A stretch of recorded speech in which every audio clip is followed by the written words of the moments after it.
End my life. Hey guys, what's up? It's the Culture Detective here, investigating your favorite TV shows, and today I'm going to do a review on the latest Westworld Season 3. So, Westworld is a high budget, quality over quantity TV show from HBO created by Jonathan Nolan and his wife, and Jonathan Nolan is actually Christopher Nolan's younger brother. So, of course, the show is going to be a mind fuck. And that's one of the reasons why this is one of the most polarizing shows in TV right now. And Westworld, it's a really difficult TV show to summarize or describe. It's incredibly philosophical and abstract. The first season revolves around a theme park with a lot of AI hosts and real humans, and how there's this one guy who's trying to find the meaning of consciousness or something. Season 2 is where the hosts rebel against the humans, and at the end, most of the hosts went into a virtual heaven of sorts called the Sublime, and the whole thing takes place far into the future. The storylines are extremely vague and confusing, especially as the season moves along. Season 2 is way more slow paced and philosophical than Season 1, and I thought Season 3 would head towards that style even further. But after I've seen the trailers for Season 3, it appears that Season 3 will go for a completely new direction, when most of the storylines will take place in real life and not much in the virtual world, and it would be so much more ambitious, so much more action packed. And this time we only have 8 episodes instead of 10, so I guess they're really shooting for quality over quantity. For me personally, I've enjoyed seasons 1 and 2 a lot, especially for how mind bending yet innovative they were. But I was quite skeptical going into season 3, despite how excited I was when I heard that Aaron Paul, Kid Cudi, Vincent Cassell, and Palm Clementif were joining season 3. Right off the bat, we have episode 1, Parce, Domine, and just as expected, the entire episode felt like a 68-minute long car commercial with really fancy wallpaper-worthy shots. And I have to say, the production design is off the fucking walls. It is beautiful. It is humbling. The futuristic imagery, it's breathtaking. Then we have the storylines, and it's really confusing. It's like the show expected us to know what's going on and just dropped us in the middle of something that's already going on, especially in the Dolores storyline. Dolores, the host, who wanted to kill humans and rebel, made it into the real world and disguised herself as a human being. She had a boyfriend, and she's still secretly going around killing people. Her boyfriend, Liam, works at a company called Insight, and there's this system that this company created, and it somehow organizes the entire society or something. We have Aaron Paul's character, Caleb. He was unemployed, jobless, pretty much jobless, construction worker. He's broke. He didn't have enough money to afford his mom's hospitalization, so he had to go around and rob ATM machines with the help of an underground crime app, and the app would always say something like, "You just made money, motherfucker," which I thought was quite corny, but sure. Also, Caleb had a friend who passed away during a war of sorts, and his friend is Frank, played by Kid Cudi.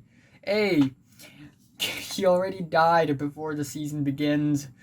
Then we have Bernard's storyline. Bernard had always been my favorite character, by the way, but basically he worked as a butcher somewhere in China, and he was wanted as the man behind the host rebellion in the Delos world, Delos Westworld.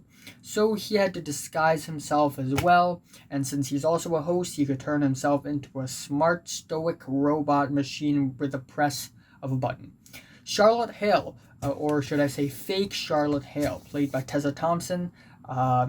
The real Charlotte Hale is already dead, but someone else's consciousness was inside her mind now. So now she's the fake Charlotte, and fake Charlotte is now the acting CEO of Delos. And she told everyone to keep the theme parks opened, while at the same time, Tandy Newton's character Maeve, who died last season, but since she's a host, she can't really die.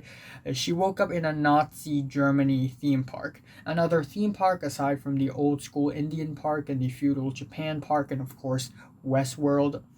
Overall, I don't think it's a very eventful opening episode. A lot of the dialogues feel unnatural because they're just trying too hard to be poetic or dramatic. A lot of the storylines are still a blur, and the way the story is set makes the universe of this show somehow feel limited and trapped. But still, I had hope for the next few episodes, and also shout out to the music supervisors for picking a Death Grip song. Yeah, Noid.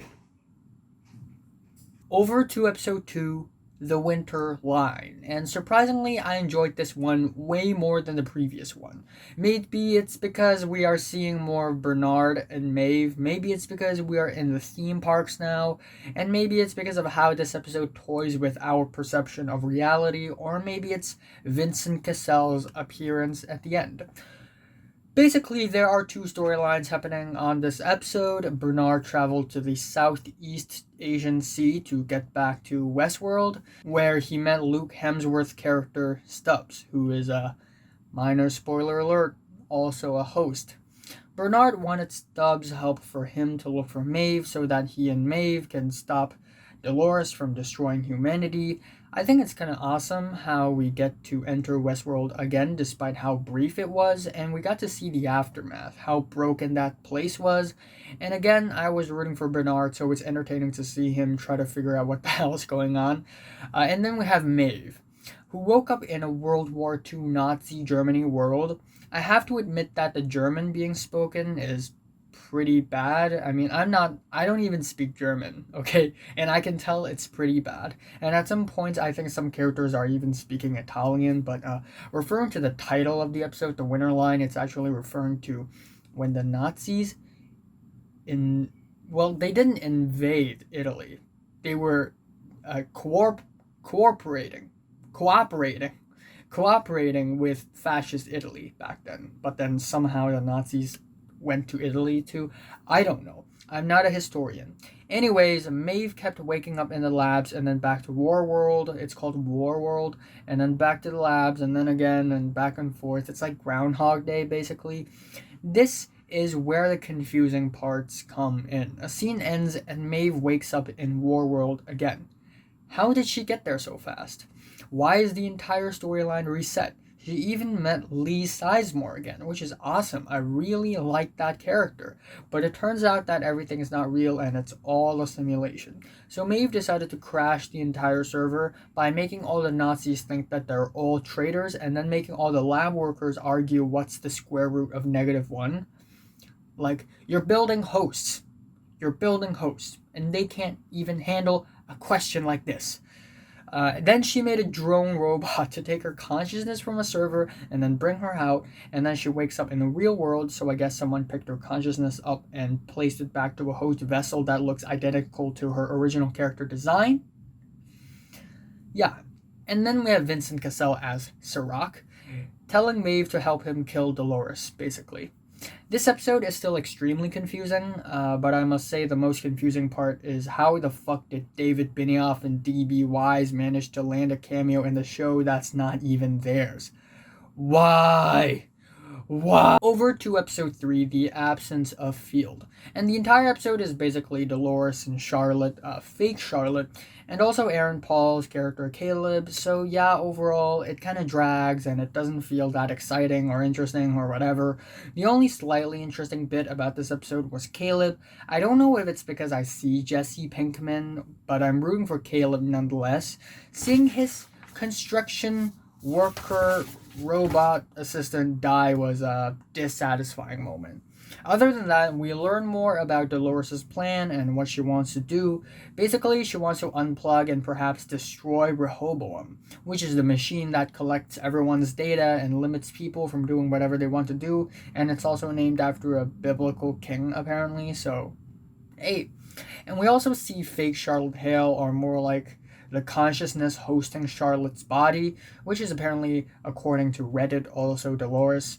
So the consciousness in Dolores' body now is Wyatt Dolores, while the original Dolores is in Charlotte's body, and the original Dolores is copied again and again.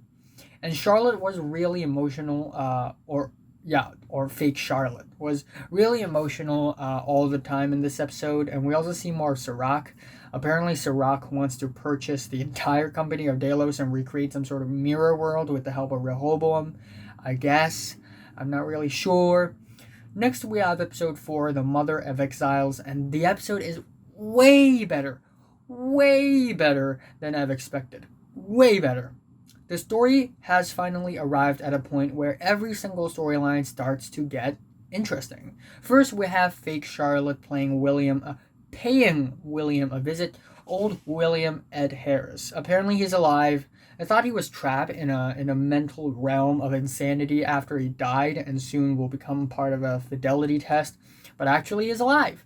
And fake Charlotte, aka the original Dolores, paid him a visit. Originally, fake Charlotte told William to come with her to help her convince the rest of Delos to resist against Serac, who wants their data and has a mole. But actually, since fake Charlotte was the mole, fake Charlotte's true intentions were to send William to a mental hospital and make the rest of his life even more painful. I love it whenever Ed Harris is on screen. He totally steals it, and his performance is fantastic. Next, we have Bernard and Stubbs finally intersecting their paths with Dolores and Caleb. They were in this high-class prostitute show where you can rent or buy people, I guess. And Dolores tried to get Liam, the guy whose father built the Rehoboam, or worked on building the Rehoboam, and Bernard tried to counter that by getting Liam first. And Dolores succeeded at the end. But what we ended up having is a very amazing scene where Maeve asked fake Sato, old William asked fake Charlotte, and Bernard asked fake Tritter. Tritter, by the way, was originally Liam's friend, but is replaced by another Dolores, basically. So people are asking them who they are at the same time at one point in the episode, and they all answered. They are all Dolores. They're all copies of Dolores. Of course, she trusts no one but herself. Of course, they're all Dolores. Concerning Maeve, she agreed to work with Serac and she was at Singapore, which is funny. In a lot of the shots, they didn't even use any CGI, and I mean, the Singapore now already looks futuristic enough. Anyways, Maeve wanted to track down all the people who Dolores smuggled out and found a familiar face whom Maeve met back in the feudal Japanese theme park. Turns out he's actually Dolores also. So yeah, all in all, there are a lot of great scenes in this episode, and I would love to see more of William. I hope he gets out of this and actually live a peaceful life, even though I shouldn't root for his character, because his character is actually quite evil. And I feel like I'm on Dolores' side to destroy Rehoboam, but yet I'm also kind of rooting for Bernard to save humanity. Then we have episode 5, Genre, and it's a bit of a letdown, unfortunately, but it's as expected. Throughout the entire episode, there are flashbacks regarding Serac's past sprinkled all over the episode, and it's not like they're interesting or anything. Bernard followed fake Tritter around, and at some point Stubbs showed up, and then Bernard and Stubbs left. Something dramatic happened, but the scenes felt so brief and typical, it didn't feel like anything at all that important anyways. And then we have the scenes where Caleb, Dolores, and Liam went around trying to get somewhere, I guess. At the same time, the cops were after them, and during the entire process, because Liam injected a party drug in Caleb called Genre, so now Caleb would see things in different friggin' Instagram filters, basically. It feels more gimmicky and confusing than it is smart or artistic or anything. Dolores basically leaked all of Rehoboam's projections to the world so everyone would know how will they die and what problems they have. Even though Rehoboam is evil, leaking personal information like this is just very mean. Up next, it's episode 6, Decoherence, and it's another pretty good episode. I guess it's I enjoyed this episode quite a bit. We get more old William scenes, which are always a plus. Seeing him confront his past, go crazy, losing his sanity, and then realizing that it's all just a simulation and a therapy, it's pretty damn awesome. I also like that Jimmy Simpson returned to play young William once again. I also, for some reason, enjoyed the fake Charlotte Hale scenes. Serac is one scary villain once he actually decides to do something, and the sequence where fake Charlotte Hale had to escape was a pretty entertaining sequence. We didn't see any actual Dolores and Caleb on this episode, and we only have one Bernard and Stubbs scene, but that scene was a nice surprise. On the contrary, the Maeve scenes are rather the boring ones on the episode. The scene where Maeve just kills a bunch of Nazis is just unnecessary and doesn't do much to the plot. That other scene where Maeve suddenly uploads Hector's original consciousness to the new Hector's mind is basically easy plot device. The last scene is shocking, even though I kind of knew it's coming, and I do kind of hope that Maeve would join Dolores' team at some point, because what Serac was doing was just way worse than what Dolores was planning to do. Next is episode 7, Past Pawn. And I get that it's trying to be something entertaining, but it only ended up feeling kind of confusing, and it feels like it's lost its direction once again. The first scene with Sato felt completely out of place. Then we have the whole Caleb's backstory thing. I feel like I'm not interested in Caleb's backstory as much because he's not that fleshed out or likable of a character, but actually it's just that it's not very interesting, even though it reveals some dark information about brainwashing and manipulation in the New World Order system created by Rehoboam. The whole Maeve and Dolores fight scene also feels not as entertaining as it thinks it is. I don't know who to root for, yet there isn't enough motivation behind the fight for it to be intense or suspenseful or anything. Last, we have the Bernard and Stubbs scenes. I thought they were going to do something special with William, but their goals aren't clear and we don't really know what Bernard's plans are. So yeah, overall, just an okay episode. It's more confusing than it is boring, and it's not as impactful as it lets on. And at the very end, we have episode 8, Crisis Theory, the 77-minute long finale. And honestly, I have mixed feelings for this. I think ultimately it's just okay. It's not that bad of an episode. A conclusion is actually reached. It doesn't really feel rushed or choppy or lazily written like the Game of Thrones finale, but it's still just okay. It isn't much of a mindfuck as the season 2 finale. It's rather straightforward and simple. Basically, William escaped from Bernard and Stubbs, and one of the copies of Dolores suddenly showed up and told Bernard to visit Lauren, Arnold's wife. And there's a really beautiful scene where Lauren and Bernard grieve on their son Charlie's passing. But on the other hand, a bulk of the episode is action-packed. And let me say this. Jonathan Nolan and Lisa Joy, or whoever's writing this episode, isn't really good at writing action sequences. Not really. A lot of the action sequences would be so much more entertaining if it's written more creatively, like maybe the use of holograms, machinery, robots, or vehicles would be more creative than just punches and gunshots and katanas waving around. The ending was just okay. It's weird that Serac was able to turn Caleb around, and then Caleb would turn back around again within a few minutes. It's just weird, and it's rather strange how easily Maeve is convinced by Dolores on this episode, and that's basically the episode.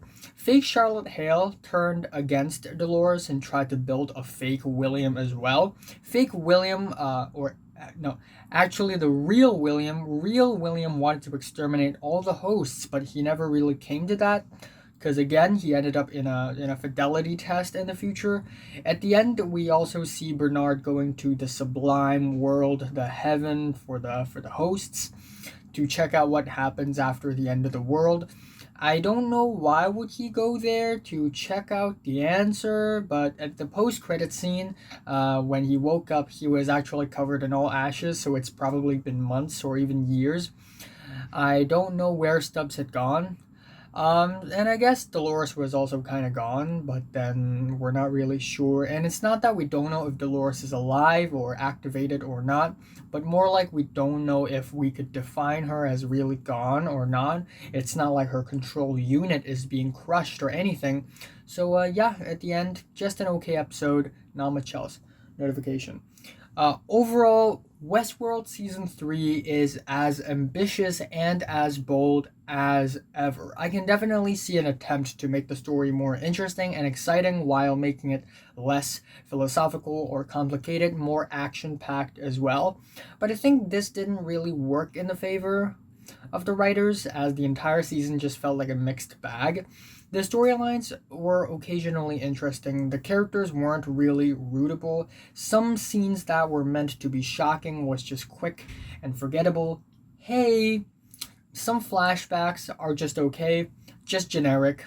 There were moments that felt tense and interesting, like when Bernard and Dolores' paths cross, or when Maeve had to break her simulation world, or when William was confronting his past. I love the weird, confusing, trippy shit. Please bring them back. Pretty please. But then we also have a lot of action, which aren't really all that well written. The future world is beautiful, but was never explored. I'd say Ramin Djawadi once again kills it with the score. Great use of Pink Floyd at the end. Also David Bowie's Space Oddity on episode 5. But that's it. It just doesn't have the laser focus or the mind fuck of the previous seasons, ending up feeling like a typical larger-than-life philosophical sci-fi. So yeah, overall, my favorite episode is episode 4, The Mother of Exiles, and my least favorite is either episode 5, Genre, or episode 1, Parce, Domine. I'm saying Westworld Season 3 is meh, and I'm giving it a 6 out of 10. So, have you watched Westworld Season 3? From 1 to 10, how much you rate it? Like if you like it, hate if you hate it, and subscribe if you want more. And thanks for watching. I will be reviewing an anime next.